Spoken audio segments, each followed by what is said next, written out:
الحمد لله رب العالمين وبه أستعين وأشهد أن لا إله إلا الله وحده لا شريك له وأشهد أن محمدا عبده ورسوله صلى الله عليه وعلى آله وصحبه وسلم تسليما كثيرا أما بعد میرے بھائیوں، صوم فضیلت والی عبادت ہے۔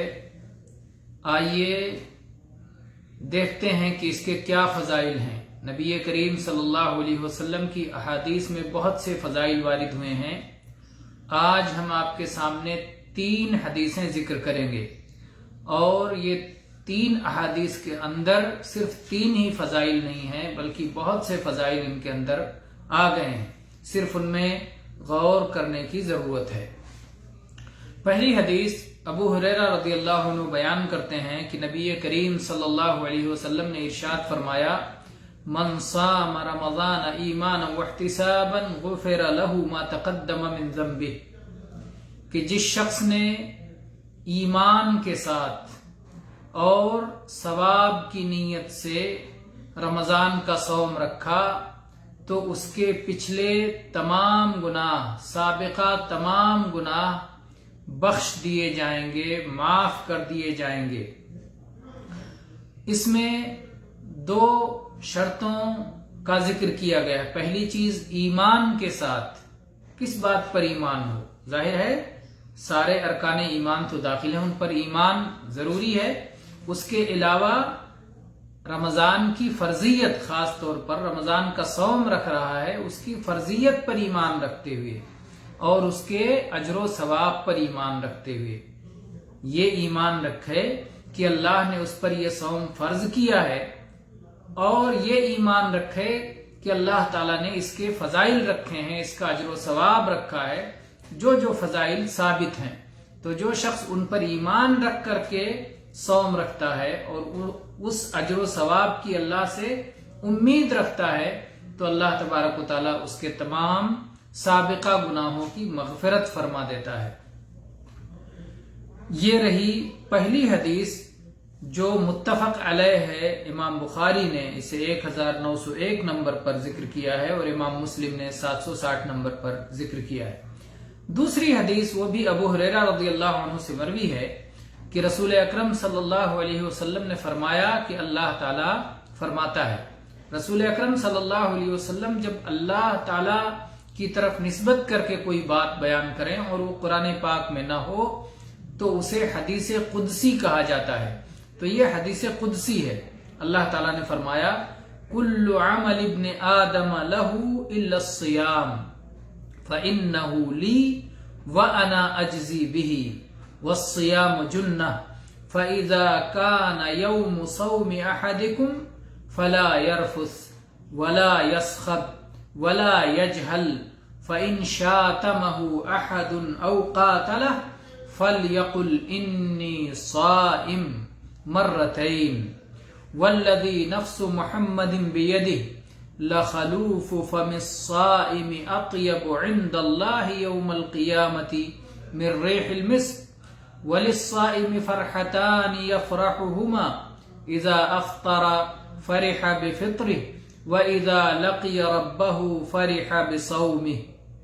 یہ حدیث بھی متفق علیہ ہے، صحیح بخاری میں 1904 نمبر پر اور صحیح مسلم میں 1151 نمبر پر موجود ہے۔ آئیے دیکھتے ہیں اس حدیث کا معنی۔ اللہ تعالیٰ نے فرمایا کہ آدم کے بیٹے کے تمام اعمال اس کے اپنے لیے ہوتے ہیں سوائے صوم کے، وہ خاص میرے لیے ہوتا ہے اور میں ہی اس کا بدلہ دوں گا۔ اللہ اکبر۔